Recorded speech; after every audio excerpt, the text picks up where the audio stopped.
Assalamualaikum warahmatullahi wabarakatuh. Kami dari kelompok 5 yang beranggotakan Anissa Melani, Asia Yuni, dan Hana Sajida akan menjelaskan tentang fotosintesis.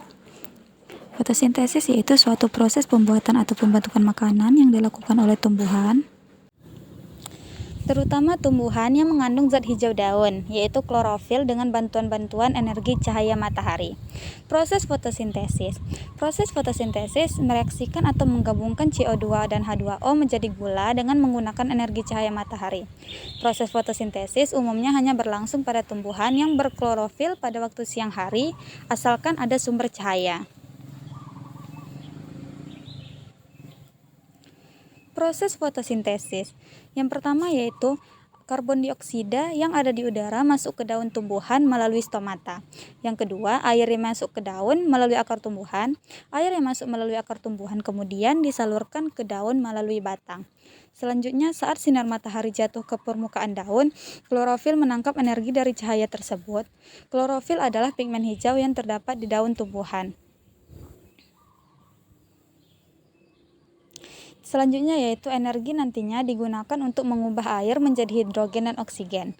Hidrogen kemudian digabungkan dengan karbon dioksida untuk menghasilkan makanan bagi tumbuhan tersebut, sedangkan oksigen dikeluarkan oleh tumbuhan melalui stomata.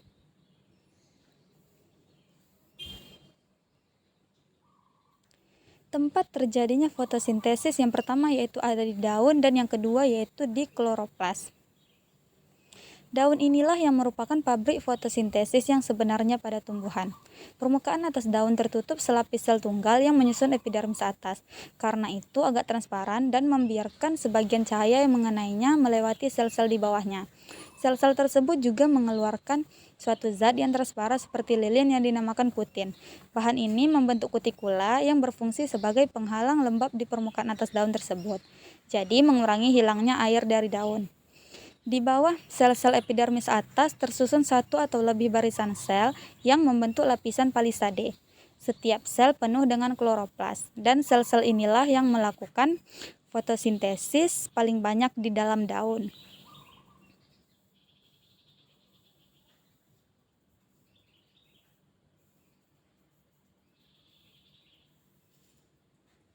Selanjutnya yaitu kloroplas. Kloroplas merupakan alat atau organela sel yang khas pada sel-sel daging daun. Bentuknya bermacam-macam tergantung jenis tumbuhannya. Selain bulat atau lonjong, ada juga yang berbentuk pita. Pada daun hidrilla, kloroplasnya bulat atau lonjong, berukuran cukup besar dan mudah diamati di bawah mikroskop. Organela ini mudah dikenali dengan warnanya yang hijau karena banyak mengandung zat warna atau pigmen hijau daun yang disebut klorofil.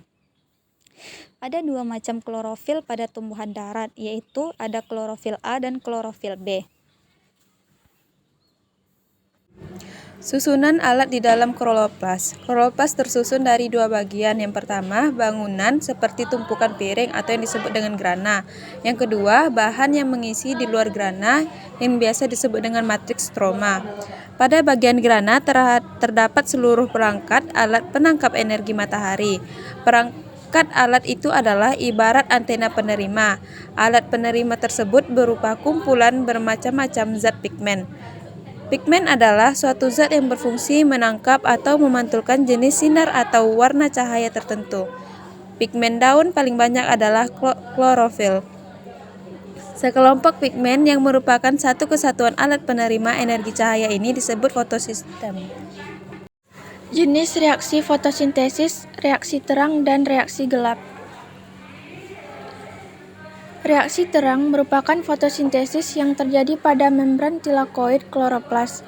Reaksi terang adalah reaksi fotosintesis yang telah lama kita kenal, yaitu proses pembuatan karbohidrat dari air, karbon dioksida, dan tentunya cahaya matahari.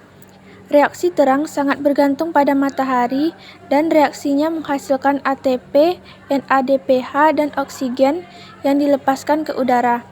Reaksi terang berlangsung terlebih dulu dan hasilnya digunakan sebagai energi pada reaksi gelap.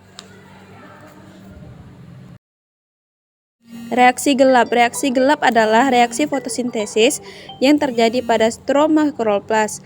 Reaksi gelap seperti namanya tidak membutuhkan cahaya dalam prosesnya dan tentunya tidak menggunakan pigmen klorofil juga karena klorofil merupakan pigmen yang menangkap cahaya. Reaksi gelap menggunakan ATP dan NADH hasil reaksi terang merupakan sumber energi untuk reaksi gelap. Reaksi gelap memiliki jalur reaksi yang disebut sebagai siklus Calvin. Pada siklus Calvin, NADPH dan karbon dioksida bereaksi menghasilkan karbohidrat dalam bentuk gula.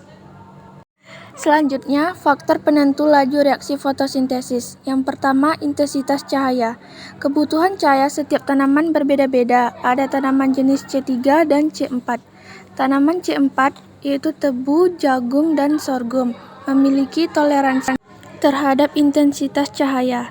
Sedangkan tanaman C3 seperti kacang-kacangan, kapas, kedelai, kentang, dan gandum memiliki titik jenuh cahaya sehingga pada intensitas tinggi tidak akan dapat meningkatkan intensitas fotosintesis. Selanjutnya, konsentrasi karbon dioksida. Semakin banyak karbon dioksida di udara, makin banyak jumlah bahan yang dapat digunakan tumbuhan untuk melangsungkan fotosintesis. Selanjutnya yaitu suhu. Enzim-enzim yang bekerja dalam proses fotosintesis hanya dapat bekerja pada suhu optimalnya. Umumnya, laju fotosintesis meningkat seiring dengan meningkatnya suhu hingga batas toleransi enzim. Selanjutnya itu ada kadar air. Kekurangan air atau kekeringan menyebabkan stomata penutup menghambat penyerapan karbon dioksida sehingga mengurangi laju fotosintesis. Sekian presentasi dari kelompok kami. Apabila ada kekurangan kesalahan mohon dimaafkan. Terima kasih. Assalamualaikum warahmatullahi wabarakatuh.